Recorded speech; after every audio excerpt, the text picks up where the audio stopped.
যে ক্ষেত্রে 12টার সময় বাসায় যাবে। হ্যাঁ, একটু রিস্কি। হ্যাঁ, ওকে। আর কোনো প্রশ্ন আছে?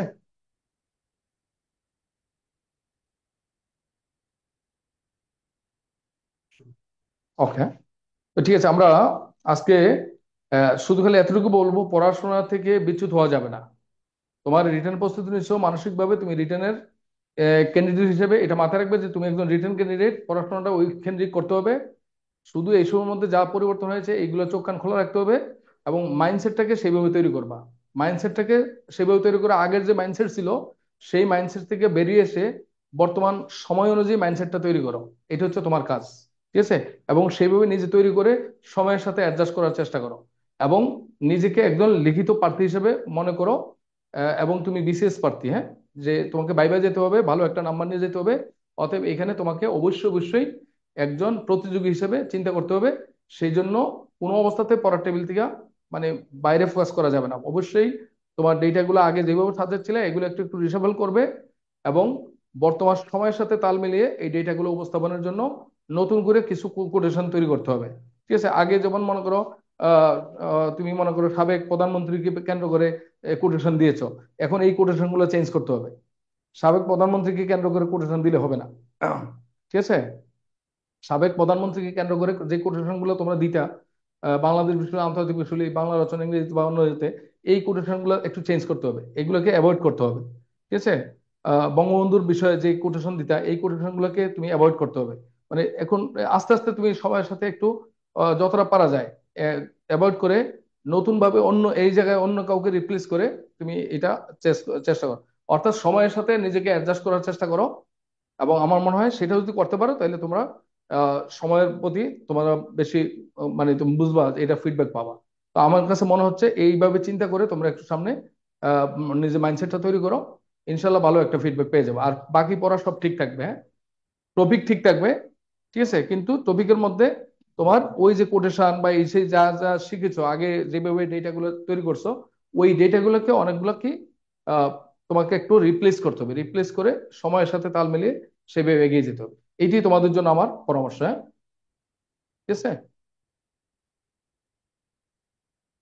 হ্যাঁ, হ্যাঁ, রেজিম চেঞ্জ বলে কিছু না। আগে তুমি একজন প্রধানমন্ত্রীকে কেন্দ্র করে সব কোটেশন দিতা, একজন জাতীয় স্থপতিকে কেন্দ্র করে সব কোটেশন দিতা, সেইগুলো এখন একটু রিসাফল করবে। ঠিক আছে? এই জায়গায় তুমি এই নামগুলোকে অ্যাভয়েড করে অন্য কোনো নামকে রিপ্লেস করবা। হ্যাঁ, এর মানে এই বলা হচ্ছে না যে তোমাকে এখানে আহ, আহ, মানে অন্য তার জায়গায় তার প্রতিস্থাপক হিসেবে অন্য কাউকে সমান্তরাল আহ, শেখ হাসিনাকে বাদ দিয়ে খালেদা জিয়ার নাম দিতে বলা হয়নি। ঠিক আছে? বাট তুমি অন্য নাম ইউজ করার চেষ্টা করো। হ্যাঁ, ঠিক আছে? অন্য কোনো রিপ্লেসমেন্ট করো যেখানে তোমার নিরপেক্ষতা থাকবে, কিংবা বর্তমান সময়টাকে তুমি প্রায়োরিটি দাও। হ্যাঁ, এইটাকে মাথায় রেখে তারপরে আগামীতে তোমাকে এইটুকু তোমাকে মিশনারি হতে হবে, এবং বিচক্ষণ হতে হবে তোমাকে। হ্যাঁ, তাইলে যে তুমি মনে করো টিকে থাকতে পারবে। ওকে, শুভকামনা সবার জন্য।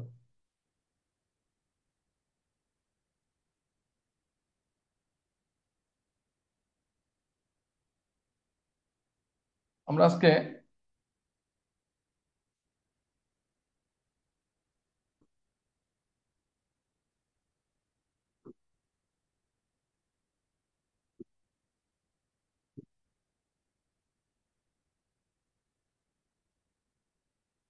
সামারি রাইটিং নিয়ে কথা বলবো।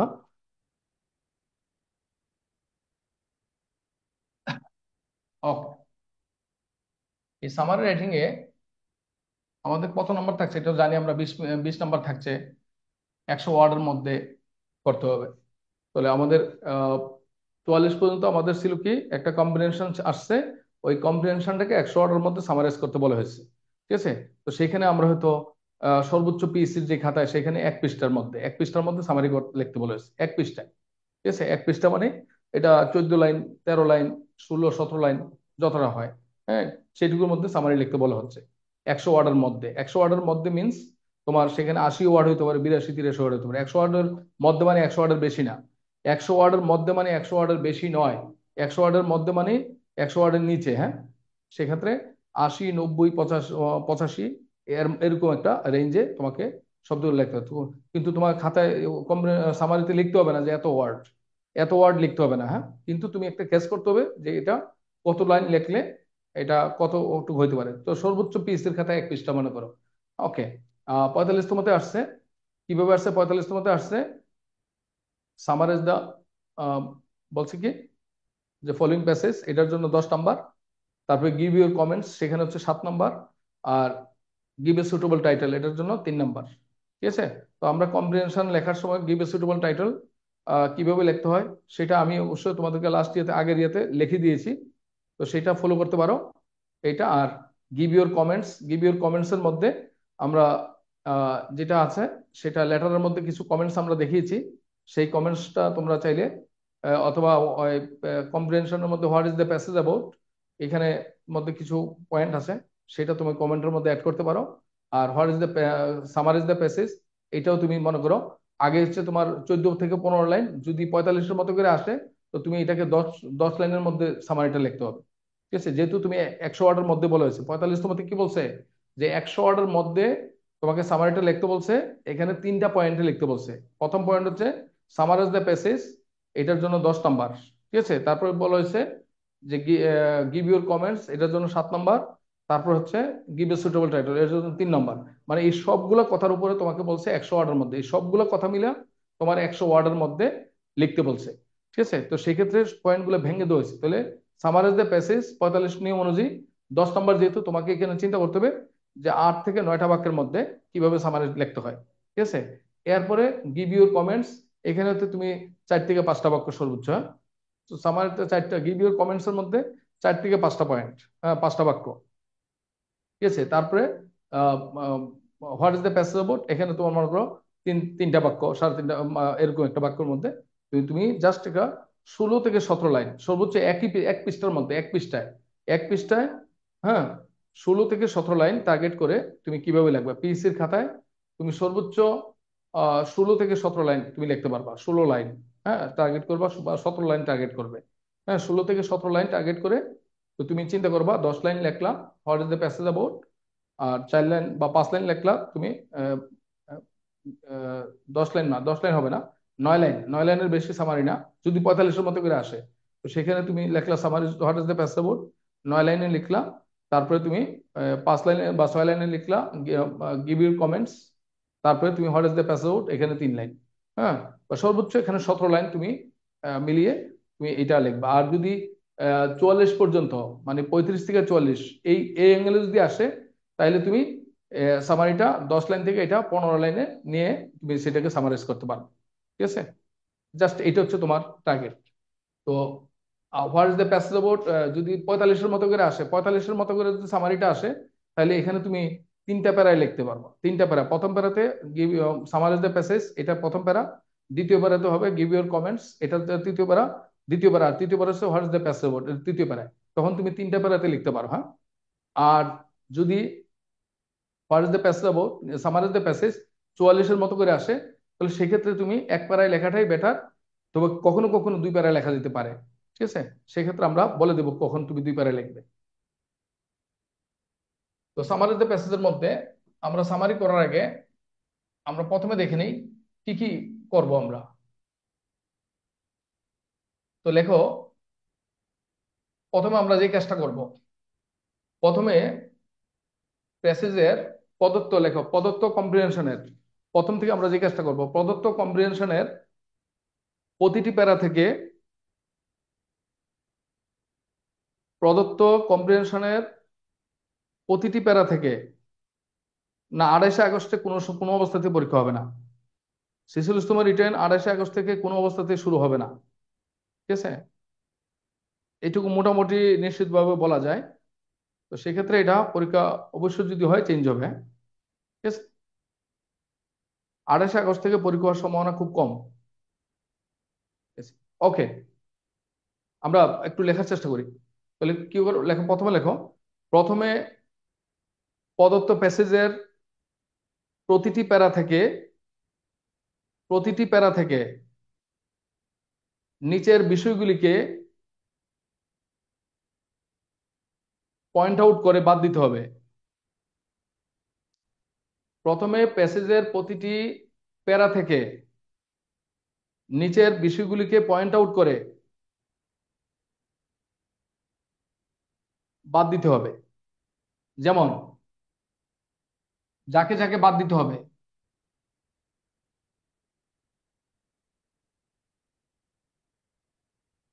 তাহলে প্যাসেজ থেকে যেই যে জিনিসগুলো বাদ দিবে প্রতিটি প্যারা থেকে, যেমন সেটা হচ্ছে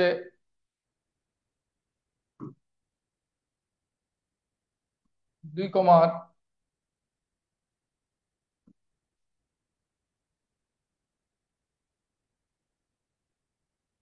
মাঝের অংশ। এই যে 2 কমার মাঝে যদি কোনো বাক্য থাকে বা যাই থাকুক, এটা বাদ যাবে। হ্যাঁ, 2 কমার মাঝের অংশ,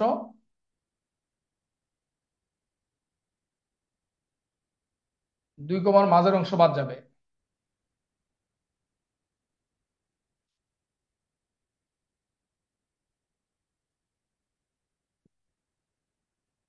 প্যাসেজের মধ্যে বা প্যারার মধ্যে যদি কোনো অ্যাপোজিটিভ ফ্রেজ থাকে, অ্যাপোজিটিভ ফ্রেজ,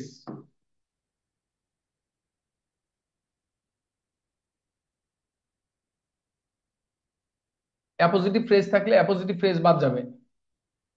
অ্যাপোজিটিভ ফ্রেজ মানে একটা নাউন সম্পর্কে একটা অতিরিক্ত তথ্য। The longest sea beach in the world Cox's Bazar, তাহলে কক্সবাজারের অ্যাপোজিটিভ হচ্ছে the longest sea beach in the world. তো the longest sea beach in the world এই কথাটা বাদ যাবে।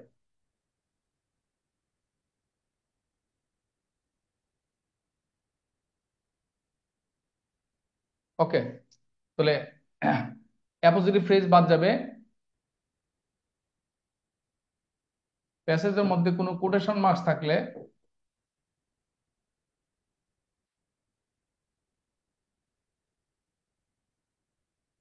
কোটেশন মার্কস,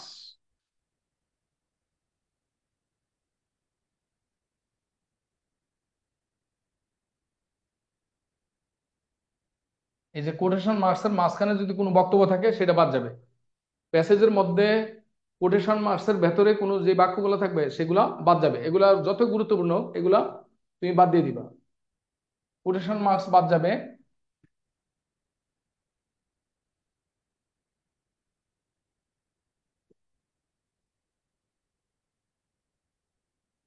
এক্সাম্পল সেন্টেন্স বাদ যাবে। প্যাসেজের মধ্যে যে কোনো এক্সাম্পল সেন্টেন্স বাদ যাবে, কোনো কিছুকে এক্সাম্পল সেন্টেন্স বাদ যাবে। যেমন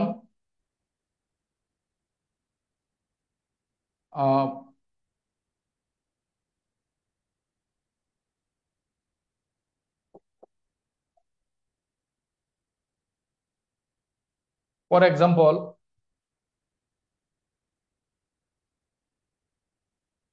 such as, easy, i.e.,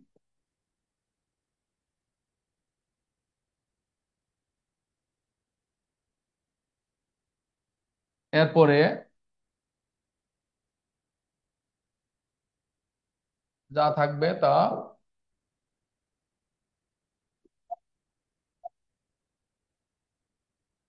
বাদ যাবে।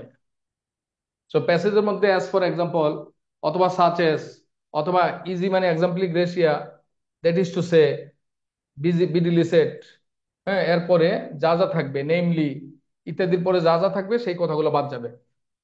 ঠিক আছে, তারপরে যে কোনো ডিফিনিশন, প্যাসেজের মধ্যে কোনো বিষয়ে ডিফিনিশন থাকলে, যেমন গ্লোবালাইজেশন মিনস, ঠিক আছে, কালচারাল, হ্যাঁ, অ্যাকালচারেশন মিনস, ঠিক আছে, যে যে কোনো বিষয়ে ডিফিনিশন থাকলে ডিফিনিশন বাদ যাবে। যে কোনো বিষয়ে কোনো মানে ডেসক্রিপশন থাকলে ডেসক্রিপশন বাদ যাবে।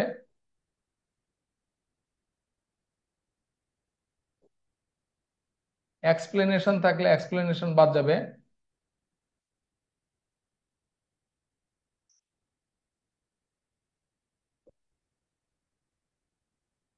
এক্সপ্লেনেশন থাকলে এক্সপ্লেনেশন বাদ যাবে। হ্যাঁ, হ্যাঁ, না, হ্যাঁ, এক্সপ্লেনেশন থাকলে এক্সপ্লেনেশন বাদ যাবে।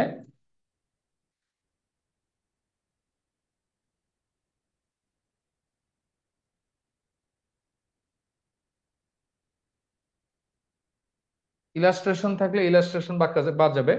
মানে যে কোনো বিষয়ে কোনো ব্যাখ্যা, ব্যাখ্যা বিশ্লেষণ, প্যাসেজের যে কোনো প্যারাতে কোনো বিষয়ে ডিফিনিশন থাকলে, ডেসক্রিপশন দেওয়া থাকলে, এক্সপ্লেনেশন দেওয়া থাকলে, ইলাস্ট্রেশন মানে ব্যাখ্যা বিশ্লেষণ ইত্যাদি সব বাদ যাবে। প্যাসেজের প্রতিটি প্যারা থেকে এই ধরনের যা পাবে সেগুলো বাদ যাবে। তারপরে প্রশ্নবোধক বাক্য,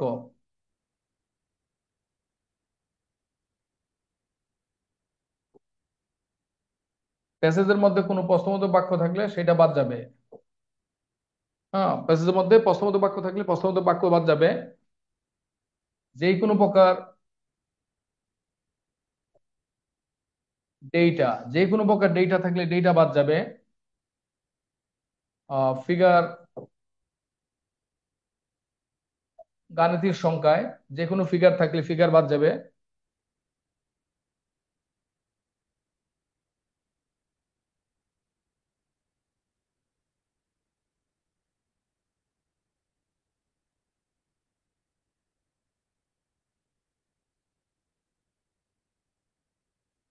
যে কোনো প্রকার ফিগার থাকলে ফিগার বাদ যাবে। যে কোনো প্রকার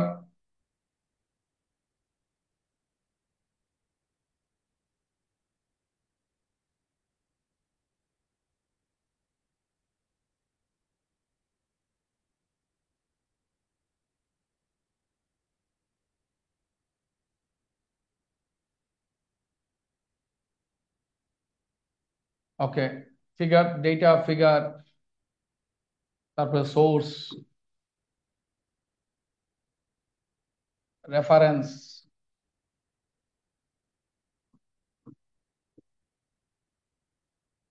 পার্সেন্টেজ,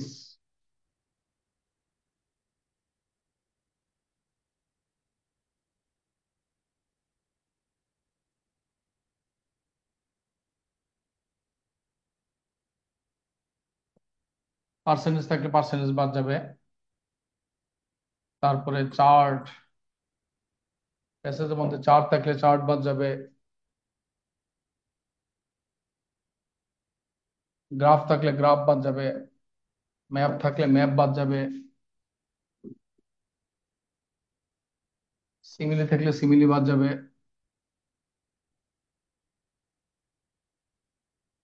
মেটাফর থাকলে মেটাফর বাদ যাবে।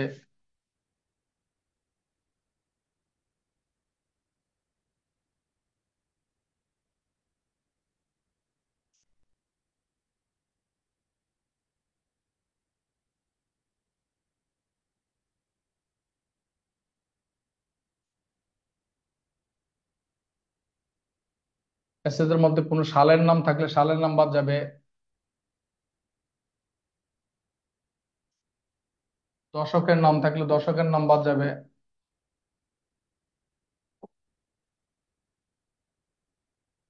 শতাব্দীর নাম থাকলে শতাব্দীর নাম বাদ যাবে।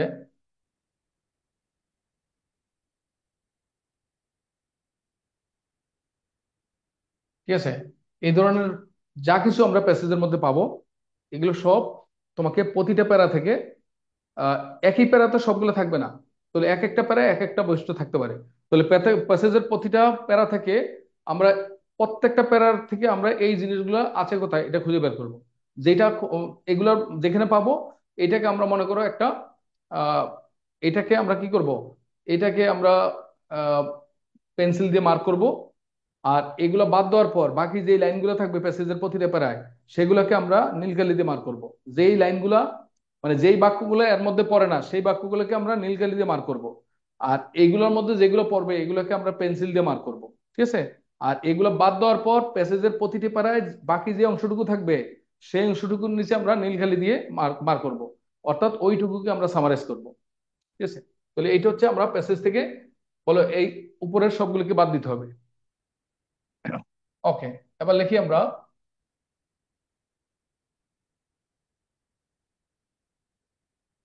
তো এবার লেখো, উপরের প্রতিটি বিষয়কে, লেখো উপরের প্রতিটি বিষয়কে আহ, প্রতিটি প্যারা থেকে বাদ দেওয়ার পর, বাদ দেওয়ার পর অবশিষ্ট বাক্যগুলিকে, অবশিষ্ট বাক্যগুলিকে বা অবশিষ্ট বাক্য অথবা ক্লজ, বাক্য অথবা ক্লজের ক্লজকে সামারাইজ করতে হবে। কি বলছি, উপরের প্রতিটি বিষয়কে বাদ দেওয়ার পর অবশিষ্ট বাক্য বা বাক্যাংশকে সামারাইজ করতে হবে। এবার লক্ষ্য, এই ক্ষেত্রে অবশিষ্ট বাক্যগুলির মধ্যে লেখো, আবার লেখো, অবশিষ্ট বাক্যগুলির মধ্যে যদি ফ্রেজ ইডিয়মস থাকে তাকে সিঙ্গেল ওয়ার্ডে পরিবর্তন করতে হবে। মানে উপরে আমি কি বললাম, উপরের প্রতিটি বিষয়কে প্রত্যেকটা প্যারা থেকে বাদ দেওয়ার পর বাকি যেই বাক্য অথবা বাক্যের অংশ থাকবে কম্প্রিহেনশনে, সেইগুলোর মধ্যে কয়েকটা পয়েন্ট আছে, সেগুলোর মধ্যে যদি কোনো ফ্রেজ ইডিয়মস থাকে তাহলে ওই ফ্রেজ ইডিয়মসকে না লিখে তার পরিবর্তে কি লিখতে হবে, একটা সিঙ্গেল ওয়ার্ড লিখতে হবে। যেমন ফ্রেজ ইডিয়মস এর পরিবর্তে সিঙ্গেল ওয়ার্ড লিখতে হবে। যেমন আহ, বাক্য বা বাক্যাংশের মধ্যে যদি ওয়ান্স, মনে করো once in a blue moon, once in a blue moon, এটা যদি থাকে, এটার পরিবর্তে ওয়ান্স ইন এ ব্লু মুনের পরিবর্তে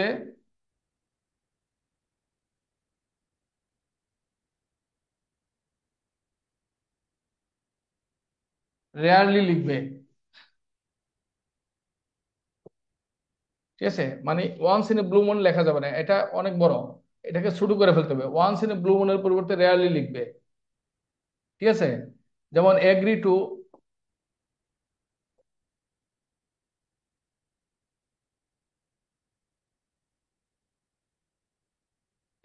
ডিসএগ্রি এর পরিবর্তে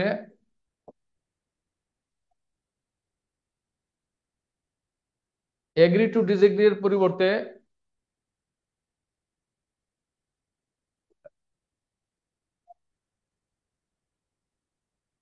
ডিফার লিখবে। দ্বিমত পোষণ করে, এগ্রি টু ডিসএগ্রি এটা না লিখে একটা ওয়ার্ড ডিফার লিখতে পারো। হ্যাঁ, জাস্ট এরকম ভাবে সিঙ্গেল ওয়ার্ডে ইউজ করতে হবে। এগ্রি টু ডিসএগ্রির পরিবর্তে ডিফার লিখবে। হ্যাঁ, অথবা এরকম হইতে পারে 7 days 24,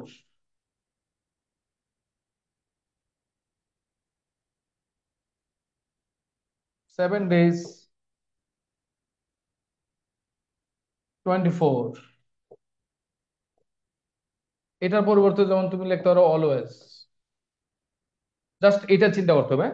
তাহলে অবশিষ্ট বাক্যগুলোর মধ্যে যদি ফ্রেজ ইডিয়মস থাকে তাহলে ফ্রেজ ইডিয়মস ইউজ না করে তুমি সিঙ্গেল ওয়ার্ড ইউজ করবে। এটাকে ফ্রেজ ইডিয়মস ইউজ করবে না, সামারিতে ফ্রেজ ইডিয়মস ইউজ করা যাবে না। আমি তো বারবার বলছি, আমার কথাগুলো আগে শুনো, তারপরে দেখবো সহজ হয়ে যাবে। আমি যখন এক্সাম্পল দিয়ে বুঝাবো, আহ, একটা দেখাবো, তখন তুমি সহজ হয়ে যাবে। হ্যাঁ, তো আমি বলছি কি, প্রথমে কাজ করে বলছি কি, যে প্যাসেজের প্রতিটি প্যারা থেকে তুমি কি করবে, 2 কমার ভেতরে যদি কোনো বাক্য থাকে সেটাকে বাদ দিবে, অ্যাপোজিটিভ ফ্রেজ থাকলে অ্যাপোজিটিভ ফ্রেজটাকে বাদ দিবে, তুমি কোটেশন মার্কসের ভেতরে কোনো বাক্য থাকলে সেগুলো বাদ দেবে। ঠিক আছে, তারপরে তুমি এক্সাম্পল সেন্টেন্স থাকলে বাদ দেবে, তারপরে explanation, quotation, illustration, description, definition, ঠিক আছে, এই ধরনের যা কিছু আছে সব বাদ যাবে। তারপরে অতিরিক্ত কোনো প্রশ্নবোধক বাক্য থাকলে প্রশ্নবোধক বাক্য বাদ যাবে, সোর্স, রেফারেন্স, ডেটা, মানে ইত্যাদি যা থাকবে, যেই প্যারাতে যেটা পাবে এগুলো বাদ দিয়ে দেবো। বাদ দেওয়ার পর বাকি যে বাক্যগুলো থাকবে সেই বাক্যগুলোর মধ্যে আবার আবার তুমি সামারাইজ করবা। সেই বাক্যগুলোর মধ্যে যদি কোনো ফ্রেজ ইডিয়মস থাকে, তো সেইখানে ফ্রেজ ইডিয়মসটা না নিয়ে তার পরিবর্তে একটা সিঙ্গেল ওয়ার্ড ইউজ করবে। ফ্রেজ ইডিয়মসটাকে তুমি হুবহু লিখবে না, একটা সিঙ্গেল ওয়ার্ড ইউজ করবে। ঠিক আছে, ফ্রেজ ইডিয়মস পরিবর্তে একটা সিঙ্গেল ওয়ার্ড ইউজ করবে। অনুরূপ ভাবে তুমি আহ ফ্রেজ ইডিয়মস এর পরিবর্তে সিঙ্গেল ওয়ার্ড ইউজ করবে। প্যাসিভ অবশিষ্ট, এরপর লেখো, অবশিষ্ট বাক্যে যদি প্যাসিভ ভয়েস থাকে ওই বাক্যগুলোকে অ্যাক্টিভ ভয়েসে লিখতে হবে। প্যাসিভ ভয়েসের পরিবর্তে অ্যাক্টিভ ভয়েসে লিখবে। প্যাসিভ ভয়েসের পরিবর্তে সামারি, প্যাসিভ ভয়েসের পরিবর্তে অ্যাক্টিভ ভয়েসে লিখবে। কোন অবস্থাতে সামারিতে প্যাসিভ ভয়েস ইউজ করবে না। প্যাসিভ ভয়েসের পরিবর্তে অ্যাক্টিভ ভয়েসে বাক্য লিখবে। তারপরে লেখো, প্যাসিভ ভয়েসের পরিবর্তে বাক্যগুলো অ্যাক্টিভ ভয়েসে লিখবে। তারপরে সামারিতে সামারিতে অ্যাডজেক্টিভ ক্লজের পরিবর্তে অ্যাডজেক্টিভ ক্লজ, অ্যাডভার্বিয়াল ক্লজ কিংবা নাউন ক্লজের পরিবর্তে এটাকে নাউন ফ্রেজে রিডিউস করে বাক্যগুলো লেখার চেষ্টা করবে। সামারির বাক্যগুলিকে adjective clause, adjective phrase, adjective ক্লজের পরিবর্তে অ্যাডজেক্টিভ ফ্রেজ, নাউন ক্লজের পরিবর্তে নাউন ফ্রেজ এবং অ্যাডভার্বিয়াল ক্লজের পরিবর্তে অ্যাডভার্বিয়াল ফ্রেজ হিসেবে রিডিউস করে বাক্যগুলো লেখার চেষ্টা করবে। মানে সামারিতে অ্যাডজেক্টিভ ক্লজ, অ্যাডভার্ব ক্লজ বা নাউন ক্লজ যেই ক্লজগুলো থাকবে সেই ক্লজগুলোকে রিডিউস করে যেখানে সম্ভব এটাকে ফ্রেজ আকারে লিখবে। যেমন অ্যাডজেক্টিভ ক্লজের বাক্যটাকে অ্যাডজেক্টিভ ফ্রেজে রিডিউস করার চেষ্টা করবে। নাউন ক্লজের বাক্যটাকে, নাউন ক্লজের অংশটাকে নাউন ফ্রেজে লেখার চেষ্টা করবে। অ্যাডভার্বিয়াল ক্লজের অংশটাকে অ্যাডভার্বিয়াল ফ্রেজে লেখার চেষ্টা করবে। মেইন ক্লজটাকে চেঞ্জ করা, মেইন ক্লজটাকে তোমার রিডিউস না করলে চলবে, বাট তোমার ক্লজটাকে ফ্রেজে রিডিউস করার চেষ্টা করবে। তো সামারির অবশিষ্ট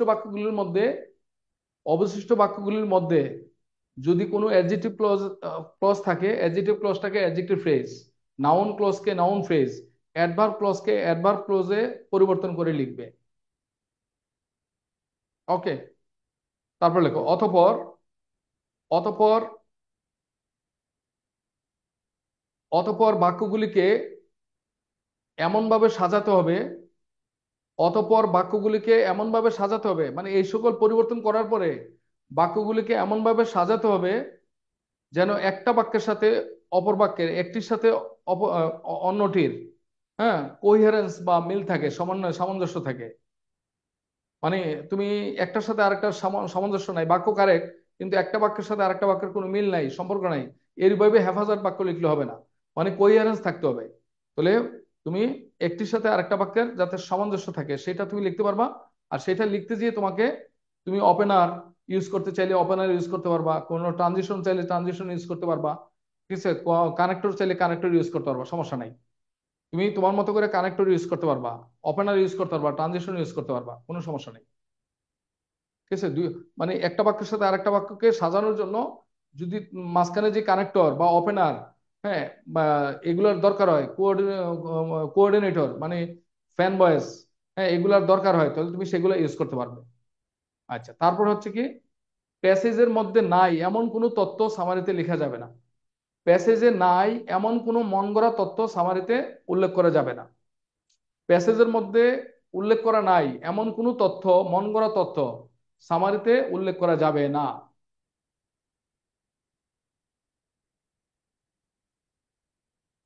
ওকে, তাহলে আমরা এবার আহ, কিভাবে বাক্যগুলোকে রিডিউস করবে সেই সেই দিকে আমরা একটু যাই। ঠিক আছে, রিডিউস করার পরে তারপরে আমরা একটু এক্সাম্পল দিয়ে দেখাবো তুমি কিভাবে সামারাইজটা করবা। তাহলে সেক্ষেত্রে আমরা শেষের দিকে আমরা বুঝে নিব এবং প্র্যাকটিসটা করলে আমরা বুঝবো যে কিভাবে সামারিটা করতে হয়। ঠিক আছে, আমি যেটা বলেছি এটা হচ্ছে সামারি করার অ্যাকচুয়াল নিয়ম। এখন তুমি যদি বলো যে স্যার এগুলো করার সময় কই, আমার তো মোটামুটি আমি একটা আমার মতো করে আমি সামারিটা লিখে চলে আসবো, তাহলে তুমি তোমার মতো করে সামারি লিখতে পারবা, সমস্যা নাই। তো সেই ক্ষেত্রে দেখা যাবে তোমার 2 কমার ভেতরের অংশটাও তুমি সামারি করে ফেলছো, হ্যাঁ, যেখানে ইলাস্ট্রেশন আছে, এক্সপ্লেনেশন আছে, সেটাকেও তুমি সামারি করছো। মানে তোমার মতো করে তথ্যগুলো চলে আসবে। বাট তুমি এটা ফলো করতে পারলে তোমার এটা হচ্ছে টু দা পয়েন্টে সামারি হবে। সামারিতে মূল কথা হচ্ছে প্যাসেজের মধ্যে নাই এমন কোনো তথ্য সামারিতে উল্লেখ করা যাবে না। এটা হচ্ছে এক। নাম্বার টু হচ্ছে সামারির বাক্যগুলোকে প্যাসিভ ভয়েসে লেখা যাবে না, সামারির বাক্যগুলোকে অ্যাক্টিভ ভয়েসে লিখবা।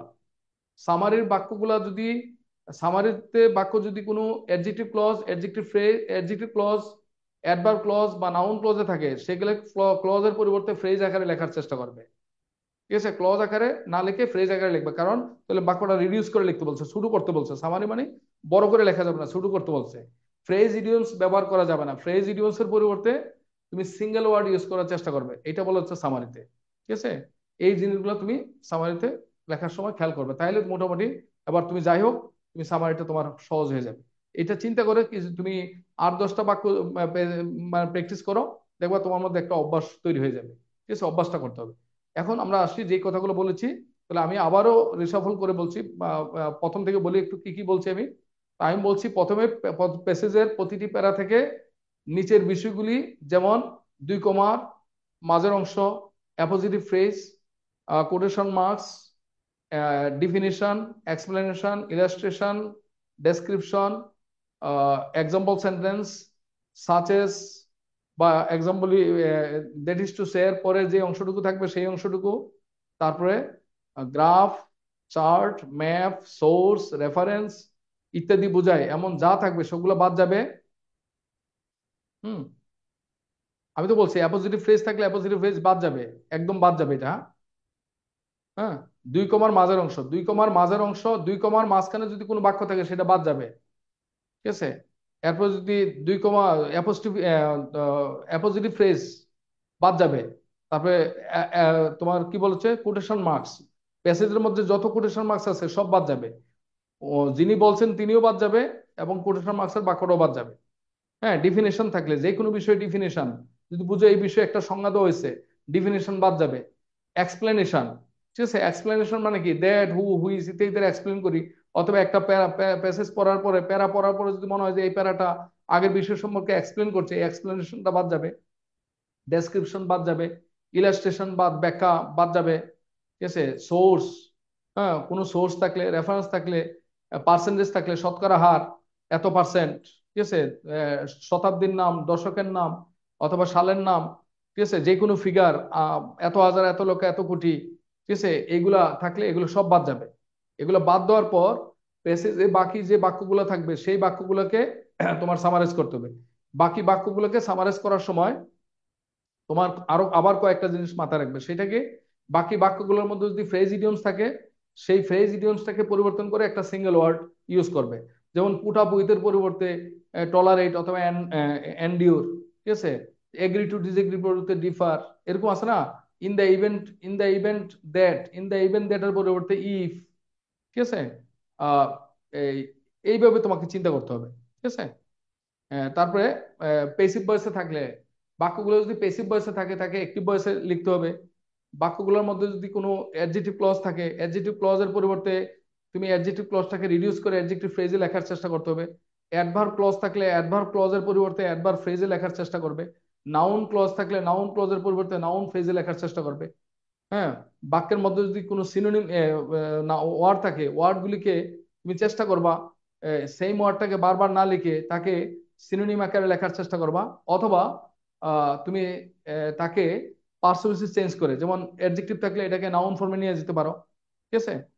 যেমন মনে করো প্যাসেজের মধ্যে টেকনোলজি, মনে করো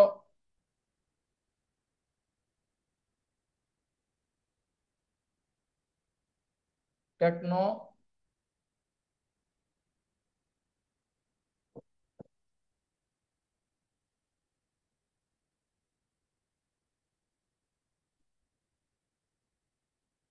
technological development,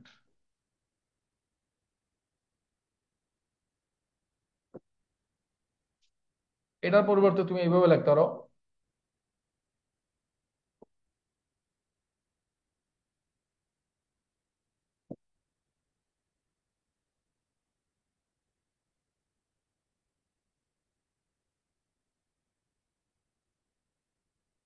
technology is developing.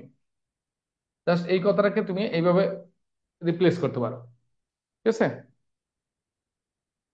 হ্যাঁ, তো আমি আবার বলছি, প্যাসেজের মধ্যে প্যাসেজের বাক্যটাকে তুমি রিডিউস করে লিখতে বলছি। প্যাসেজের মধ্যে যে বাক্যটা আছে সেই বাক্যটাকে রিডিউস করতে বলা হচ্ছে, অর্থাৎ প্যাসেজের বাক্যটাতে যদি অ্যাডজেক্টিভ ক্লজ থাকে, অ্যাডজেক্টিভ ক্লজের পরিবর্তে অ্যাডজেক্টিভ ফ্রেজ, নাউন ক্লজের পরিবর্তে নাউন ফ্রেজ, অ্যাডভার্ব ক্লজের পরিবর্তে অ্যাডভার্ব ক্লজ মানে অ্যাডভার্ব ফ্রেজ লিখতে বলা হচ্ছে। অর্থাৎ তোমাকে শুরু করতে, রিডিউস করতে বলছে, প্যাসেজের বাক্যটাকে রিডিউস করতে বলছে। আর তুমি যা লিখবা, সর্বোপরি তুমি যা লিখবা অবশ্যই একটা বাক্যের সাথে আরেকটা বাক্যের মিল থাকতে হবে, একটা বাক্যের সাথে আরেকটা বাক্যের মিল থাকতে হবে। এবং তুমি দুইটা বাক্যকে কানেক্ট করতে গিয়ে সামারি করার পর যে বাক্যগুলো তৈরি হচ্ছে, এই বাক্যগুলোকে একটার সাথে আরেকটা কানেক্ট করতে গিয়ে তুমি মাঝখানে চাইলে তুমি ওপেনার ইউজ করতে পারবা, কানেক্টর ইউজ করতে পারবা। কানেক্টর বলতে কি, ফ্যান বয়েজ আছে, এন্ড অর বাট। আবার কানেক্টর বলতে হু আছে, দ্যাট আছে, হুইচ আছে।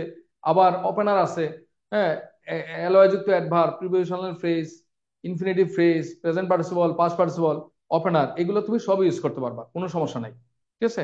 বাট তুমি যখন সামারাইজ করবা, তুমি ওই বাক্যগুলোকে রিডিউস করার পর ওই বাক্যগুলোকে তুমি যখন একটার পর একটা লিখবা, তখন তুমি কানেক্টর হিসেবে তুমি ফ্যান বয়েজ নিতে পারবা, রিলেটিভ প্রোনাউন নিতে পারবা, ওপেনার নিতে পারবা, ইত্যাদি নিয়ে তুমি এটাকে কানেক্ট করতে পারবা। ঠিক আছে, কোনো সমস্যা নাই। ঠিক আছে। বাট তুমি প্যাসেজের মধ্যে যে বাক্যগুলো আছে এটাকে হুবহু তুমি লিখতে পারবে না, প্যাসেজের বাক্যগুলোকে হুবহু লেখা যাবে না। সেই বাক্যগুলোকে তোমার রিডিউস করতে হবে। বাক্যগুলোর মধ্যে অ্যাডজেক্টিভ ক্লজ থাকলে অ্যাডজেক্টিভ ফ্রেজ, নাউন ক্লজ থাকলে নাউন ফ্রেজ, অ্যাডভার্ব ক্লজ থাকলে অ্যাডভার্ব ফ্রেজ, এটাকে রূপান্তর করতে হবে। ফ্রেজ ইডিয়মস থাকলে হুবহু লেখা যাবে না, সেটাকে রিডিউস করতে হবে সিঙ্গেল ওয়ার্ডে। বাক্যগুলা প্যাসিভ ভয়েসে থাকলে এটাকে প্যাসিভ ভয়েসে লেখা যাবে না, এটাকে অ্যাক্টিভ ভয়েসে লিখতে হবে। এটা হচ্ছে তোমার মেইন পয়েন্ট। আর প্যাসেজের মধ্যে যেই যে জিনিসগুলো থাকবে প্রতিটি প্যারায়, সেই জিনিসগুলোকে বাদ দিতে হবে। কোন কোন জিনিসগুলোকে বাদ দিতে হবে আমরা প্রথমে এটা উল্লেখ করে দিয়েছি। এইটা হচ্ছে সামারির মূল কথা। ঠিক আছে, এখন আমরা শিখবো, তুমি কমপ্লেক্স সেন্সে লিখতে পারবে না এটা বলা হচ্ছে না। আমি বলছি প্যাসেজটাকে সামারি করার পরে, সামারাইজ করার পর যে বাক্যগুলো তুমি পাবা, প্রতিটি প্যারায় যে বাক্যগুলো পাবা রিডিউস করার পর, ওই বাক্যগুলোকে একটার সাথে আরেকটা কানেক্ট করতে লিখতে গেলে তোমার কি করতে হবে? তোমার একটা বাক্যের সাথে আরেকটা বাক্য লিখতে গেলে কি করতে হবে? তোমাকে অবশ্যই কোঅর্ডিনেটর যেমন ফ্যান বয়েজ আনতে হবে, এন্ড অর বাট আনতে হবে, অথবা subordinate conjunction who is that, S since if all দো, হ্যাঁ দো অল দো, এগুলো তোমাকে আনতে হবে। আবার তোমার ওপেনার, ওপেনার মানে present participle, past participle, prepositional phrase, infinitive phrase, LY যুক্ত অ্যাডভার্ব, এগুলো তোমাকে আনতে হবে। এগুলো তুমি আনতে পারবা, ঠিক আছে। বাট প্যাসেজের যে বাক্যগুলো দেওয়া আছে হুবহু সেই বাক্যগুলোকে তুমি কোট করতে পারবে, লিখতে পারবে না। এগুলোকে চেঞ্জ করে লিখতে হবে তোমার, ঠিক আছে। আর প্যাসেজের মধ্যে নাই এমন কোনো তথ্য সামারিতে উল্লেখ করা যাবে না। প্যাসেজে নাই এমন কোনো তথ্য সামারিতে উল্লেখ করা যাবে না। প্যাসেজের কথাগুলোকেই তোমার রিডিউস করতে হবে। প্যাসেজের বাইরে থেকে মন গড়া কোনো তথ্য এনে তুমি তোমার মতো করে বাক্যগুলো সাজিয়ে দেখে দিবা, তাহলে এটা সামারি হবে না। আর সামারি করবা কোন বাক্যগুলোকে? তুমি সেই বাক্যগুলোকে সামারি করবা যেই বাক্যগুলা বাদ দেওয়ার পর, আমরা যাকে যাকে বাদ দিতে বলছি তাকে বাদ দেওয়ার পর যেই বাক্যগুলো থাকবে সেই বাক্যগুলোকে সামারাইজ করতে বলা হচ্ছে, অন্য কোনো বাক্যকে সামারাইজ করতে বলা হয়নি। ঠিক আছে, এই জিনিসগুলা বিধি নিষেধগুলো মানতে হবে তোমাকে। আমি যেই কথাগুলো বলছি এগুলা আমার মন গড়া কথা নয়, এগুলা আন্তর্জাতিকভাবে সামারি লেখার জন্য যে স্ট্যান্ডার্ড নিয়ম, সেই অনুযায়ী আমি কথাগুলো বলছি। ওকে, এটা ফলো করলে তোমার ব্যাংকের পরীক্ষায়, বিসিএস পরীক্ষায়, যে কোনো পরীক্ষায় তুমি একটা প্যারাতে আসো আর তিনটা প্যারায় আসো, তুমি যে কোনো পরীক্ষায় এই সিস্টেমটা কাজে লাগাইতে পারবে। ওকে, এখন আমরা আসি কিভাবে রিডিউস করব বাক্যগুলোকে। হ্যাঁ, প্যাসেজের বাক্যগুলো যদি কমপ্লেক্স সেন্টেন্সে থাকে, কমপ্লেক্স সেন্টেন্সের মধ্যে গঠনটা কি? কমপ্লেক্স সেন্টেন্সের গঠন হচ্ছে একটা মেইন ক্লজ থাকবে এবং ওই মেইন ক্লজের সাথে এক বা একাধিক সাবঅর্ডিনেট ক্লজ থাকবে। এবার সাবঅর্ডিনেট ক্লজগুলোর বিভিন্ন নাম আছে। সাবঅর্ডিনেট ক্লজগুলো নাউন ক্লজ হতে পারে, অ্যাডজেক্টিভ ক্লজ হতে পারে, অ্যাডভার্ব ক্লজ হতে পারে। এবার কমপ্লেক্স সেন্টেন্সে মেইন ক্লজের সাথে যদি অ্যাডজেক্টিভ ক্লজ থাকে, ওই অ্যাডজেক্টিভ ক্লজটাকে তুমি কিভাবে রিডিউস করবা? অ্যাডভার্ব ক্লজ থাকলে এটাকে কিভাবে রিডিউস করবা? নাউন ক্লজ থাকলে কিভাবে রিডিউস করবা? সেটা নিয়ে আমরা একটু কথা বলবো। এরপরে যে আমরা সামারি কিভাবে করতে হয় সেটা নিয়ে আলোচনা করবো। ওকে, এবার চলে যে আমরা রিডিউস করব কিভাবে। তো লেখো, অ্যাডভার্ব ক্লজকে, অ্যাডভার্ব ক্লজকে ক্লজ থেকে অ্যাডভার্ব ফ্রেজে রিডিউস করার নিয়ম। অ্যাডভার্ব ক্লজ থেকে অ্যাডভার্ব ক্লজকে অ্যাডভার্ব ফ্রেজে রিডিউস করার নিয়ম।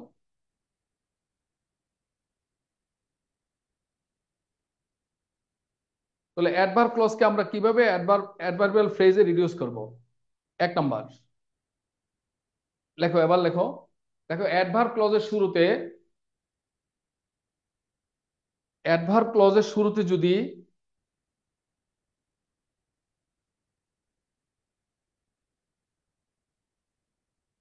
লেখো অ্যাডভার্ব ক্লজের শুরুতে যদি হোয়েন প্লাস সাবজেক্ট থাকে, when plus subject, when plus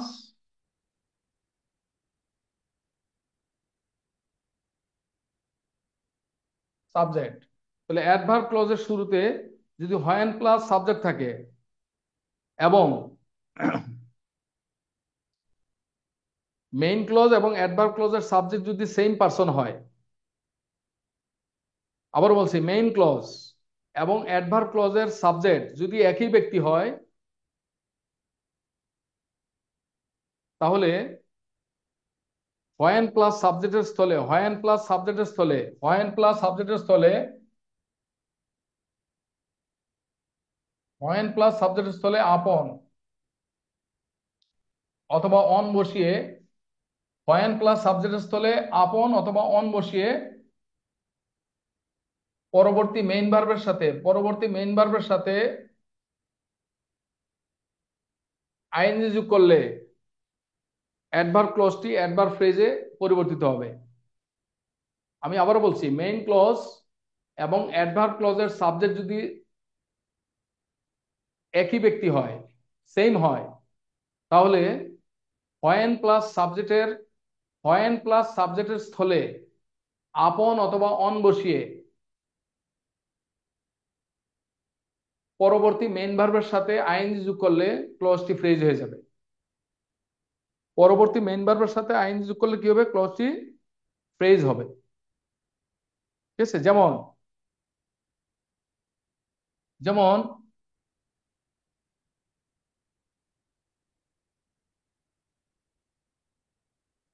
she bowed her head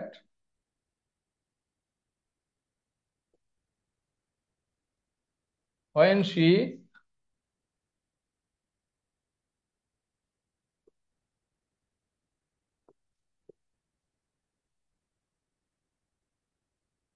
met her teacher।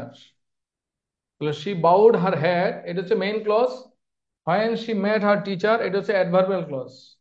তাহলে she এবং she একই সাবজেক্ট, অতএব এই when প্লাস সাবজেক্টের জায়গায় তুমি কি করবে, আপন বসাই দাও। তাহলে আপন বসালে কি হবে, আমরা প্রথম ক্লজটা লিখে ফেলি, she she bowed she bowed her head। তাহলে when প্লাস সাবজেক্টের জায়গায় আমরা বসাই দিই আপন, আপনের পরে পরবর্তী মেইন ভার্ব কোনটা, ম্যাট। তাহলে ম্যাটের প্রেজেন্ট ফর্ম কি মিট, ম্যাটের বেস ফর্ম কি মিট, তার সাথে আইন যোগ করে দাও, মিটিং হয়ে যাবে। তাহলে আপন মিটিং হার টিচার, আমরা রিডিউস করলাম। হ্যাঁ, তাহলে শি বাউয়েড হার হেড আপন মিটিং হার টিচার, আপন মিটিং হার টিচার। এইভাবে রিডিউস করতে হবে। হ্যাঁ, তাহলে হোয়েন শি ম্যাট হয়ে গেল আপন মিটিং। তো তুমি চাইলে এটাকে আপন মিটিং এটাকে আগে নিয়ে আসতে পারবা, ওপেনার হিসেবে আগে নিয়ে আসতে পারবা, upon meeting her teacher comma she bowed her head, এইভাবে তুমি লিখতে পারবা, কোনো সমস্যা নেই। এরপরে দেখো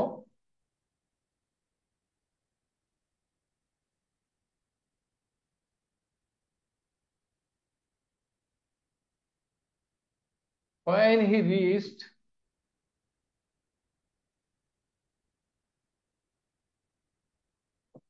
the age of 21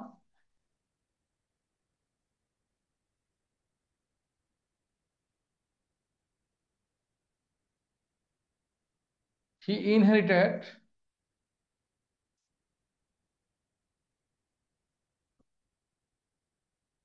his father's property।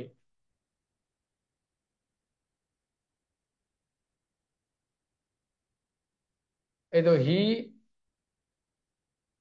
এবং হি সেম সাবজেক্ট, তাহলে হোয়েন প্লাস সাবজেক্ট, এই হোয়েন প্লাস সাবজেক্টের জায়গায় তুমি কি করো, আপন বসাও। তো লেখা আপন, এবার মেইন ভার্ব হচ্ছে রিস্ট, এই রিস্টের এর সাথে কি করো, লেখো রিচ, রিস্টের বেস ফর্ম কি রিচ, রিচের সাথে আইন যোগ করে দাও। তাহলে আনসার কি হবে, upon reaching the age of 21 he inherited his father's property. So upon reaching the age of 21 he inherited his father's property, অথবা অন রিচিং, আপন জায়গায় অনও লিখতে পারবো, on reaching the age of 21 he inherited his father's property. So just এইভাবে তোমাকে reduce করার কৌশলগুলো শিখতে হবে।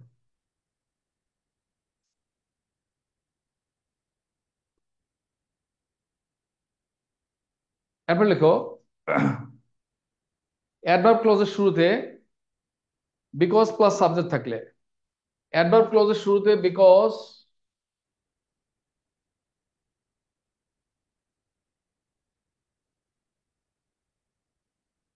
Plus subject,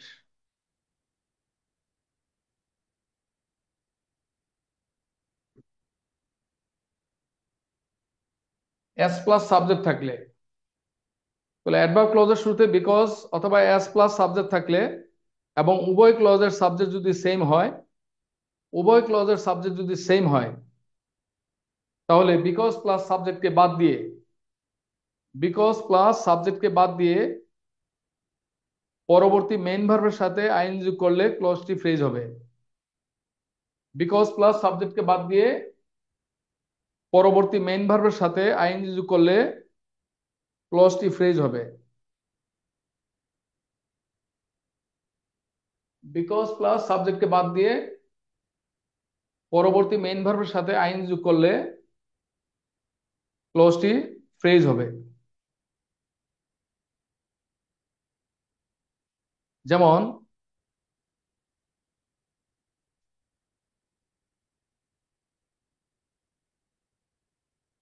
because he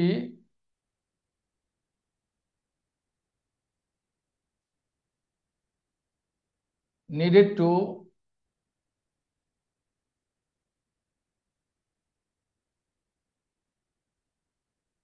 buy a car, he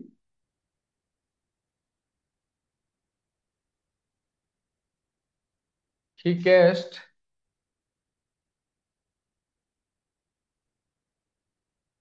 a check.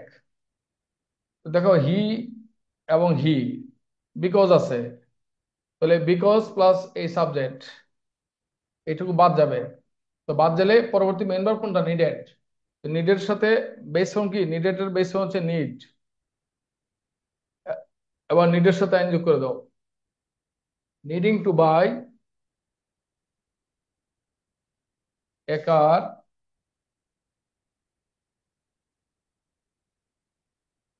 He cached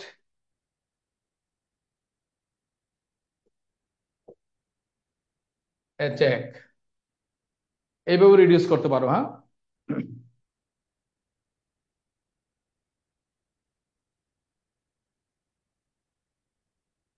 এরপর লিখো বিকজ প্লাস সাবজেক্টের পরে, বিকজ প্লাস সাবজেক্টের পরে যদি বি ভার্ব থাকে, বি ভার্ব মানে এম ইজ আর ওয়াজ আর ইত্যাদি থাকে, বিকজ প্লাস সাবজেক্টের পরে যদি বি ভার্ব থাকে তাহলে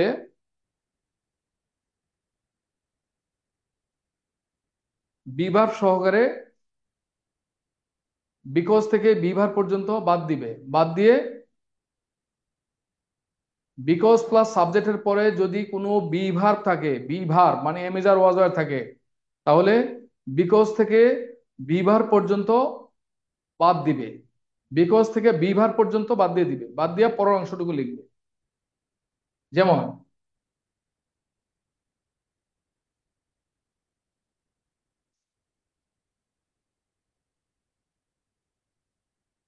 because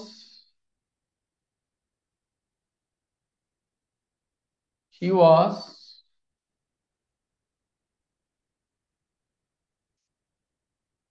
because he was injured, he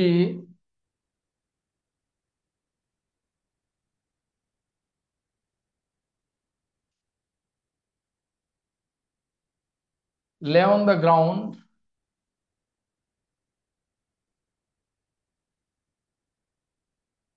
groaning। তাহলে হি এবং হি একই সাবজেক্ট, তাহলে বিকজ আছে, হি আর হি সেম সাবজেক্ট, তাহলে বিকজ এবং হি সাথে ওয়াজ বি ভার্ব আছে, তাহলে ওয়াজ পর্যন্ত বাদ দিয়ে দিলাম। তাহলে এই ওয়াজ পর্যন্ত বাদ, বাদ দেওয়ার পর এই বাদ দেওয়ার পর বাকি অংশটাকে থেকে শুরু করবো। তাহলে এখান থেকে আমরা শুরু করবো। তাহলে রিডিউস করলে কি হবে?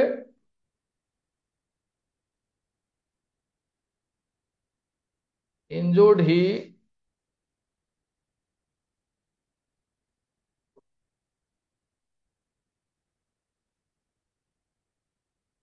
lay on the ground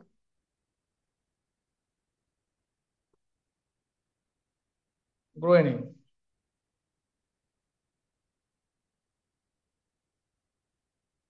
So injured he lay on the ground groaning।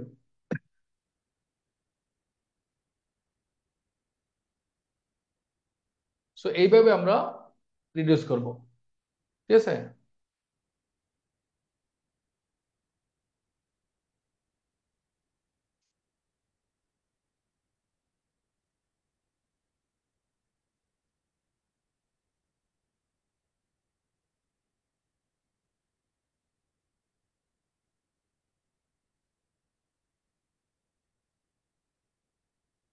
Because he was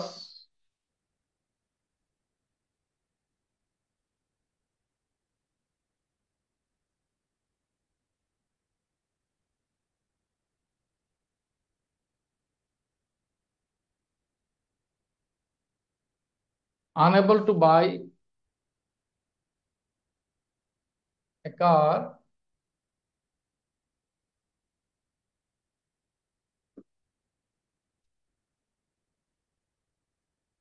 he bought a bike. তাহলে হি তাহলে এখানে ওয়াজ আছে, তাহলে হি ওয়াজ, বাদ বাদ দিয়ে তাহলে আমরা এখান থেকে শুরু করব। তাহলে কি হবে? আনএবল টু বাই এ কার,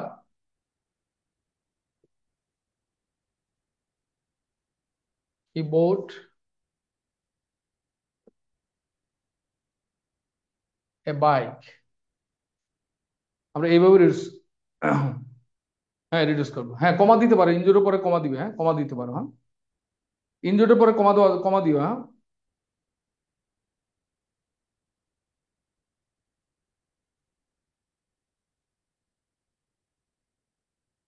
ঠিক আছে।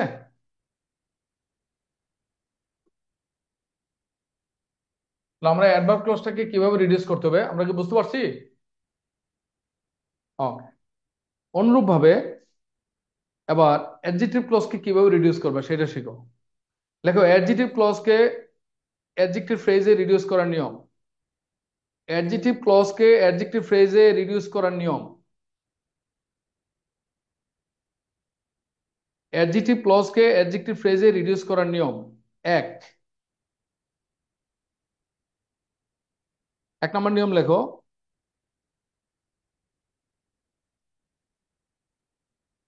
লেখো অ্যাডজেক্টিভ ফ্রেজে, অ্যাডজেক্টিভ ফ্রেজ মানে কি? হু হুইজ দ্যাট, এটার আগে অ্যান্টিসিডেন্ট থাকবে। অ্যাডজেক্টিভ ফ্রেজ মানে কি? অবশ্যই একটা অ্যান্টিসিডেন্ট থাকতে হবে। তাহলে অ্যান্টিসিডেন্টের পরে পরে যদি হু হুইজ দ্যাট এগুলো কোনো একটা থাকে তাহলে আমরা কিভাবে রিডিউস করব? তো লেখো, লেখো হু হুইজ দ্যাট এর পরে, লেখো হু হুইজ দ্যাট এর পরে যদি বি ভার্ব থাকে, বি ভার্ব মানে আমি যার ওয়াজার থাকে, হু হুইজ দ্যাট এর পরে যদি কোনো বি ভার্ব থাকে তাহলে হু হুইজ দ্যাট এবং বি ভার্বকে বাদ দিয়ে, বাদ দিলে হু হুইজ দ্যাট এবং বি ভার্বকে বাদ দিলে বলো ক্লজটি ফ্রেজ হবে। হু হুইজ দ্যাট এবং বি ভার্বকে বাদ দিলে ক্লজটি কি হয়ে যাবে? ফ্রেজ হয়ে যাবে।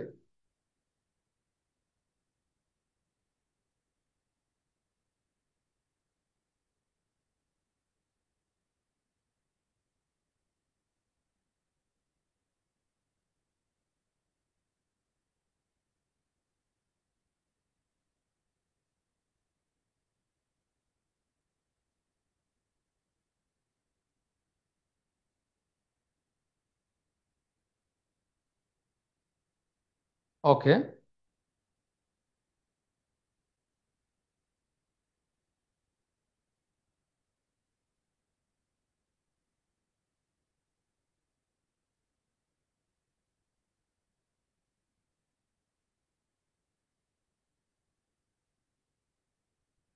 ওকে তাহলে যেটা বলছি অ্যাডজেক্টিভ ক্লজকে আমরা কিভাবে অ্যাডজেক্টিভ ফ্রেজে রিডিউস করব।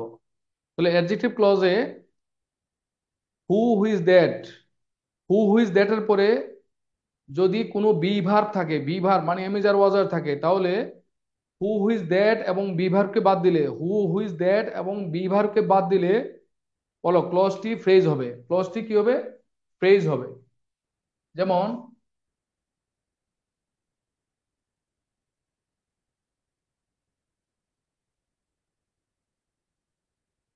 the ideas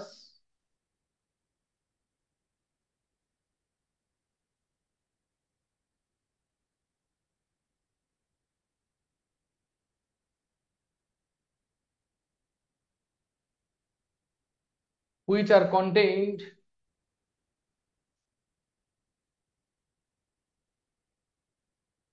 in the book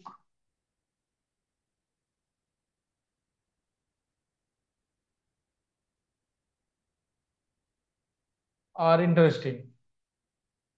so ideas এটা হচ্ছে অ্যান্টিসিডেন্ট, এটা হচ্ছে অ্যান্টিসিডেন্ট। এখানে অ্যান্টিসিডেন্টের পরে হুইচ আছে, তাহলে হুইচের পরে আর হচ্ছে বিভা, তাহলে হুইচ এবং আর এইটুকু বাদ যাবে। তাহলে কি হবে?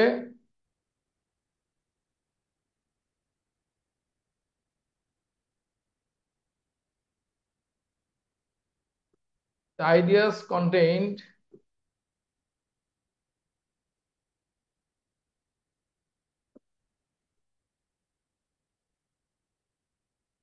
in the book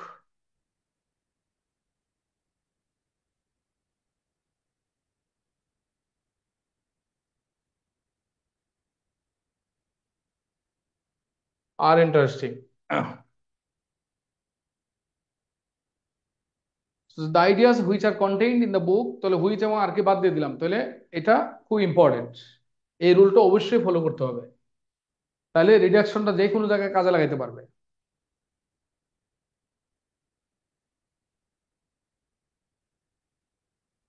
তবে লেখো, তবে লেখো, তবে লেখো, দ্যাট প্লাস বি ভার্বের পরে লেখো, তবে তবে নোট লেখো, তবে দ্যাট প্লাস বি ভার্বের পরে, দ্যাট প্লাস বি ভার্বের পরে যদি একটি মাত্র অ্যাডজেক্টিভ থাকে, দ্যাট প্লাস বি ভার্বের পরে যদি একটি সিঙ্গেল অ্যাডজেক্টিভ থাকে, that plus be plus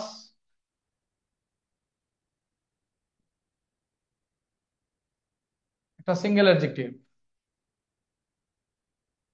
that plus be, be verb মানে এম ইজ আর ওয়াজ এর পরে যদি একটা সিঙ্গেল অ্যাডজেক্টিভ থাকে, তাহলে তুমি কি করবা? তাহলে সেক্ষেত্রে দ্যাট প্লাস বি কে বাদ দিয়ে, দ্যাট প্লাস বি কে বাদ দিয়ে ওই সিঙ্গেল অ্যাডজেক্টিভটিকে অ্যান্টিসিডেন্টের আগে বসালে ক্লজটি ফ্রেজ হবে। দ্যাট প্লাস বি এর পরে যদি একটি সিঙ্গেল অ্যাডজেক্টিভ থাকে, তাহলে দ্যাট প্লাস বি কে বাদ দিয়ে, দ্যাট প্লাস বি কে বাদ দিয়ে ওই সিঙ্গেল অ্যাডজেক্টিভকে অ্যান্টিসিডেন্টের আগে বসালে ক্লজটি ফ্রেজ হবে। দ্যাট প্লাস বি কে বাদ দিয়ে ওই সিঙ্গেল অ্যাডজেক্টিভটাকে অ্যান্টিসিডেন্টের আগে বসালে ক্লজটি ফ্রেজ হবে। যেমন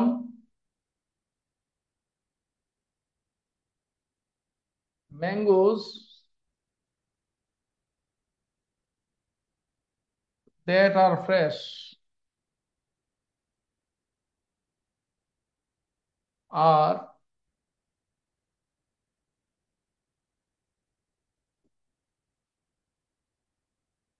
better than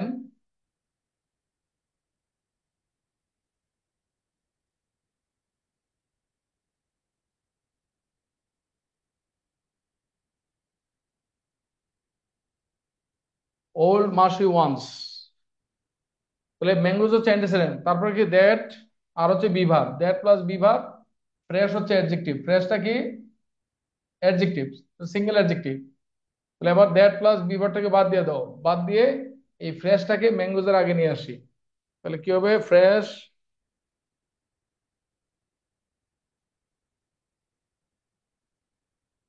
fresh mangoes are better then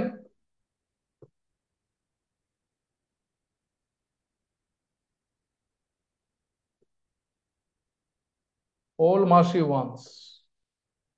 once মানে ম্যাঙ্গোজ, তাহলে fresh mangoes are better than old mushy ones. এইভাবে আমরা ইয়ে করতে পারি। অনেক সময় দ্যাটের জায়গায় অনেক সময় হু থাকতে পারে, দ্যাটের জায়গায় অনেক সময় হু থাকতে পারে, ঠিক আছে?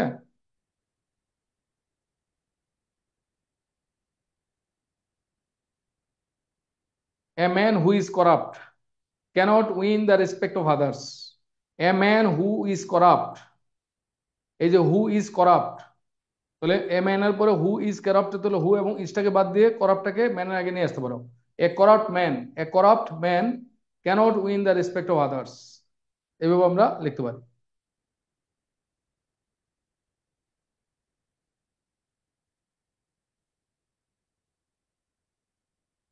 তারপরে লেখো হু হুইজ দ্যাট এর পরে, হু হুইজ দ্যাট এর পরে যদি পরের রোল, হু হুইজ দ্যাট এর পরে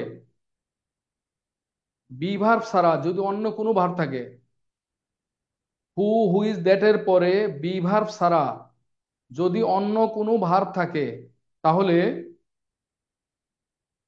হু হুইজ দ্যাট কে বাদ দিয়ে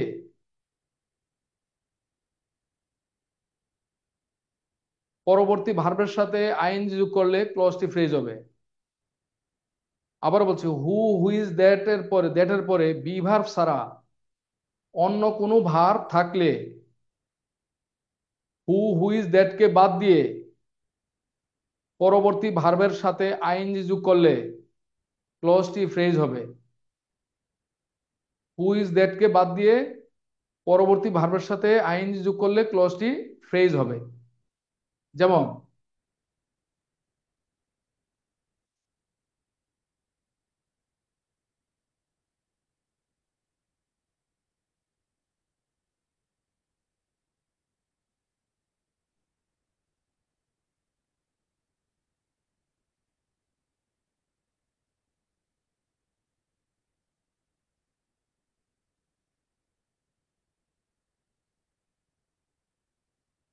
phrase is a constituent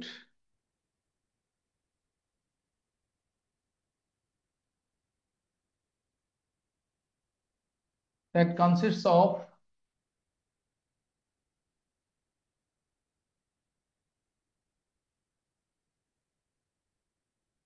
a single word or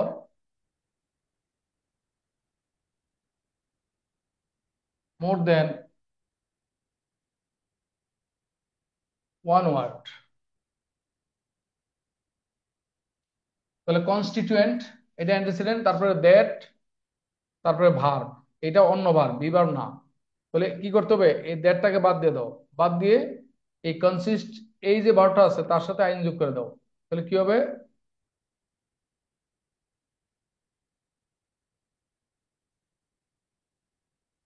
তাহলে আনসারটা রিডিউস কি হবে, phrase is a constituent consisting of a single word or more than one word। So এই দ্যাটটাকে বাদ দিয়ে দিলাম, দ্যাটটাকে বাদ দিয়ে পরবর্তী ভার্বের সাথে আইন যোগ করে দিলাম। এই কনসিস্ট, এটা যেহেতু বি ভার্ব না, তাহলে বি ভার্ব ছাড়া অন্য ভার্ব। তো দ্যাট, হু, হুইচ এর পরে যদি বি ভার্ব ছাড়া অন্য ভার্ব থাকে, তাহলে দ্যাট, হু, হুইচ, হুইচ কে বাদ দেওয়ার পর যে অন্য ভার্বটা আছে না তার সাথে আইন যোগ করে দিবা, তাহলে এটা ক্লজটা রিডিউস হয়ে যাবে। এবং এই কাজটা তুমি যত বেশি পারো, অ্যাডজেক্টিভ ক্লজের এই দুইটা রুল অতি অবশ্যই ভালো করে ফলো করবা ট্রান্সলেশনের ক্ষেত্রে। হ্যাঁ, যে কোনো জায়গায় এই দুইটা রুল প্রচুর ব্যবহার করবে, তাইলে তোমার বাক্যগুলো সুন্দর হবে। হ্যাঁ, তাহলে এই রিডাকশনের কাজটা অবশ্যই অবশ্যই করতে হবে সব জায়গায়। এই যে বাংলা থেকে ইংলিশ করে যখন ট্রান্সলেশন করবা, সেখানেও এগুলা অ্যাপ্লাই করার চেষ্টা করবে, তাহলে দেখো তোমার নাম্বারটা বেড়ে যাবে। হ্যাঁ, তুমি বেশি নাম্বার পাবা। ওকে,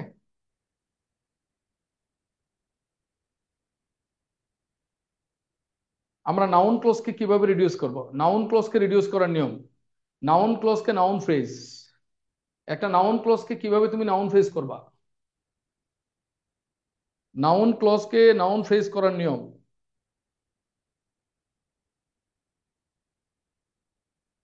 আমরা নাউন ক্লজকে নাউন ফ্রেজ করব কিভাবে সেটা একটু দেখি।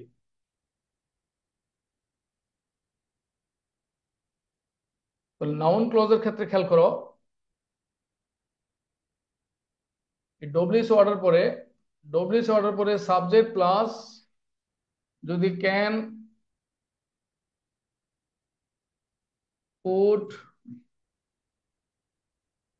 মে, মাইট,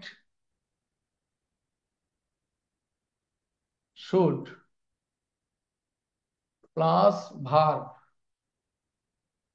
এই নাউন ক্লোজের গঠনটা যদি এই ফরম্যাটে থাকে, নাউন ক্লোজের গঠনটা যদি এই ফরম্যাটে থাকে, এইটাকে তুমি সহজে রিডিউস করবা, WS plus to plus verb one, এইভাবে রিডিউস করবা। শুধু খালি এইটুকু সাবজেক্ট প্লাস এইটুকু বাদ দিয়ে তার জায়গায় টু বসাই দিবা। ঠিক আছে, যেমন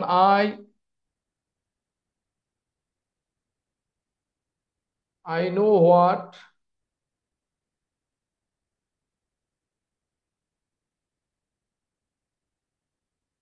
I should do now.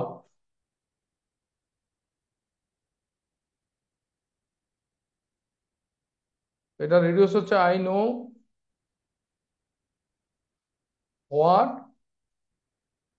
I শুডের জায়গায় to, do, I know what to do now. I know what I should do now হয়ে যাবে I know what to do now, what to do, how to do, when to do, where to do. Okay, which book to read, ঠিক আছে এরকম। Okay, তাহলে আমরা ক্লজকে, নাউন ক্লজকে, অ্যাডজেক্টিভ ক্লজকে, অ্যাডভার্ব ক্লজকে কিভাবে রিডিউস করবা সামারি লেখার সময়, এটা একটু কৌশল দেখাইলাম। ফ্রেজটাকে কি করতে হবে, সিঙ্গেল ওয়ার্ডে নিতে হবে, প্যাসিভ ভয়েস থাকলে অ্যাক্টিভ ভয়েস করতে হবে, আর কাকে কাকে বাদ দিতে হবে সেটা দেখতে হবে, ঠিক আছে। দেখার পর প্রতিটি প্যারা থেকে এইভাবে রিডিউস করার পর যে বাক্যগুলো তৈরি হবে সেই বাক্যগুলোকে আমরা এমন ভাবে সাজাবো যেন একটা বাক্যের সাথে আরেকটা বাক্যের একটা সামঞ্জস্য থাকে। আর একটা বাক্যের সাথে আরেকটা বাক্যকে সাজাতে যে মাঝখানে আমরা এই যে কানেক্টর হিসেবে কোঅর্ডিনেটর, কোঅর্ডিনেটিং কনজাংশন অথবা রিলেটিভ প্রনাউন অথবা ওপেনার, এদেরকে আমরা ইউজ করতে পারবো, সমস্যা নেই, ঠিক আছে। তো এটা হচ্ছে, আর প্যাসেজের বাইরে থেকে কোনো তথ্য সামারিতে আনা যাবে না। তাহলে আমরা একটা সামারি কিভাবে লিখতে হবে আমরা একটু দেখাই, হ্যাঁ। তো এতক্ষণ আমরা যা আলোচনা করেছি, এই আলোচনার প্রেক্ষাপটে আমরা একটা প্যাসেজকে কিভাবে সামারাইজ করব, জাস্ট আমি একটা এক্সাম্পল দিই। যেমন লেখো,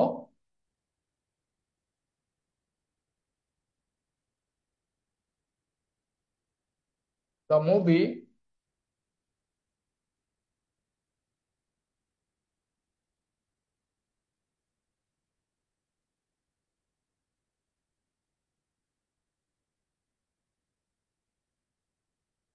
we went to last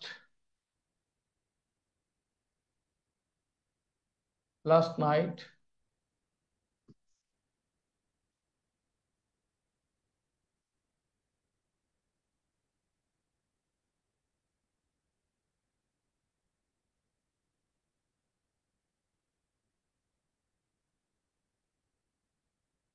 which was really very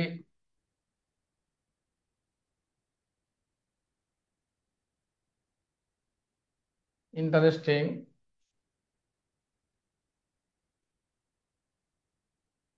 I must say, was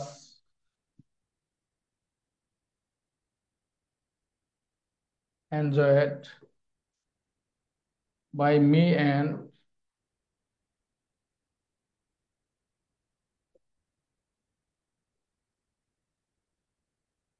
my friend। এতক্ষণ আমরা যা আলোচনা করেছি, এই আলোচনার পরিপ্রেক্ষিতে এইটাকে আমরা প্যাসেজের মনে করি এটা একটা প্যারা, হ্যাঁ। এটাকে আমরা কিভাবে সামারাইজ করব, ঠিক আছে। তো এই বাক্যটাকে আমরা যেভাবে সামারাইজ করব, প্যাসেজের প্রতিটি প্যারা এবং প্রতিটি বাক্যকে ঠিক এইভাবে সামারাইজ করার চেষ্টা করতে হবে, করে তারপরে একটা বাক্যের সাথে আর একটা বাক্য তোমাকে লিখতে হবে, ঠিক আছে। প্যাসেজের বাইরে থেকে কোনো তথ্য আনা যাবে না সামারিতে। তো আসো, এখানে আছে দ্য মুভি। যেমন এটাকে তুমি, এই যে দ্য মুভি, এটাকে আমরা নীলগালি দিয়ে লিখবো, মানে যেইটুকু রাখবো সেইটুকু নিচে নীলগালি, আর যেটুকুকে বাদ দেবো সেই জন্য সেটার নিচে পেন্সিল, পেন্সিল দিয়ে মার্ক করবো। তো এটা নীলগালি দিলাম, এবং আমরা বাদ দেবো কাকে কাকে, দেখো। তো দেখো, the movie we went to last night, তাহলে we went to last night মানে কি, the movie that we went to last night, the movie that we went to last night, তাহলে that we went to last night মানে কি, এটা মুভিটাকে explain করছে। তাহলে মুভি সম্পর্কে that we went to last night, এটা এক্সপ্লেনেশন। তাহলে এক্সপ্লেনেশন কি বাদ যাবে, এক্সপ্লেনেশন বাদ যাবে। তারপরে এই কমা, এটা কমা, আবার এই কমা, তার মানে এই দুই কমার মাঝার অংশ কি বাদ যাবে, এটা পেন্সিল দ্বারা আন্ডারলাইন করবে, যেটুকু বাদ দিবে এগুলোকে পেন্সিল দ্বারা, আর যে অংশটুকু রাখবা সেটাকে নীলকালি দ্বারা মার্ক করবে, নীলকালি দ্বারা মার্ক করবে। এবার এই এখানে কমা, আবার এখানে একটা কমা, তাহলে এই দুই কমার মাঝার অংশ, তার মানে এটা বাদ যাবে। তাহলে এই এই কমা থেকে এই কমা এটা বাদ, আবার এই কমা থেকে এই কমা এটা বাদ, আবার দ্য মুভির পরে we went to last night, এটা এক্সপ্লেনেশন, এক্সপ্লেনেশন বাদ, এক্সপ্লেনেশন বাদ। তাহলে বাকি থাকতেছে কি, the movie was enjoyed by me and my friend, এইটুকু বাদ থাকতেছে। তো থাকতেছে কি, the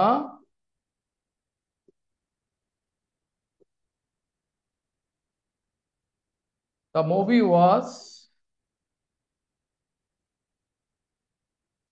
enjoyed by me and মাই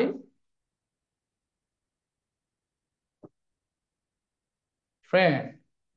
এবার আমরা এইটুকুকে সামারাইজ করব। এবার the movie was enjoyed by me and my friend, এইটুকু সামারাইজ করতে গেলে এবার দেখো, ওয়াজ এনজয়েড এটা পেসিভ, ওয়াজ এনজয়েড এটা পেসিভ, তাহলে পেসিভ কে নিয়ম কি অ্যাক্টিভ করতে হবে। তাহলে অ্যাক্টিভ করতে হলে কি করতে হবে, এই পেসিভ ভয়েসে বি বারটা বাদ যাবে, আর বাইটা এটা বাদ যাবে। তাহলে বাই এর পরে অবজেক্টটাকে সাবজেক্ট করতে হবে। তাহলে my, by me and my friend. তাহলে মি অ্যান্ড মাই ফ্রেন্ডকে ইচ্ছা চাইলে তুমি লিখতে পারো উই লিখতে পারো। Me and my friend is equal to we লিখতে পারো, অথবা মাই ফ্রেন্ড অ্যান্ড আই সেভাবেও লিখতে পারো। তাহলে উই, তাহলে ওয়াজ বাদ দিলে থাকতেছে এনজয়, উই এনজয়েড। তারপরে সাবজেক্টটাকে অবজেক্ট করে ফেলো দ্য মুভি।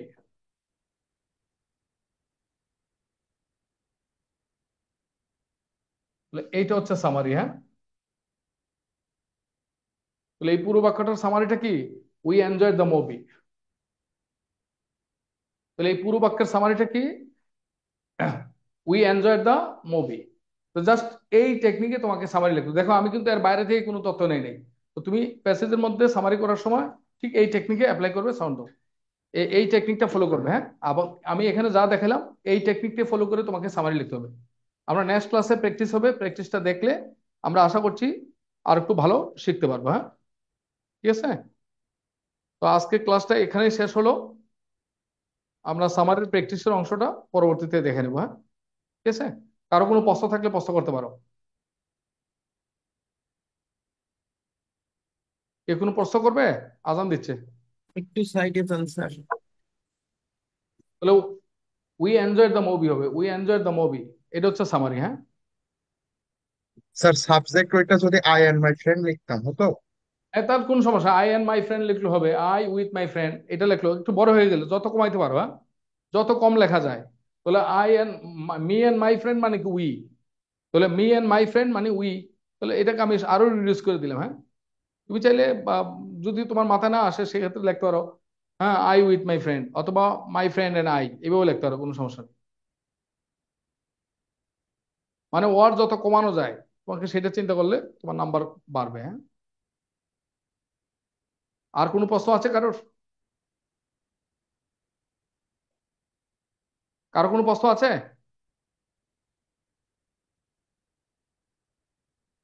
হ্যাঁ স্যার। ওকে, সামারিটা কি কিছু বুঝলাম আমরা? আজকে যারা আমরা সামারিটা করলাম এটাতে কি মনে হচ্ছে যে সামারি খুব কঠিন কাজ? পারা যাবে? জি, অনেক সহজ লাগছে। হুম। ওকে, এইটাই আন্তর্জাতিক রুল, হ্যাঁ। সামারি লেখার আন্তর্জাতিক রুল কিন্তু এটা। আর এক একজন এক এক ভাবে করলে এটা কিন্তু সামারি পর্যায়ে পড়ে না, হ্যাঁ। মানে সামারিটার জন্য তুমি এইভাবে প্র্যাকটিস করো কিছুদিন, দেখবা তোমার মানে সামারির একটা কৌশল চলে যাবে। তুমি খালি সবসময় খেয়াল করবা কাকে বাদ দিবা, আগে এটা শিখতে হবে কাকে বাদ দিবা।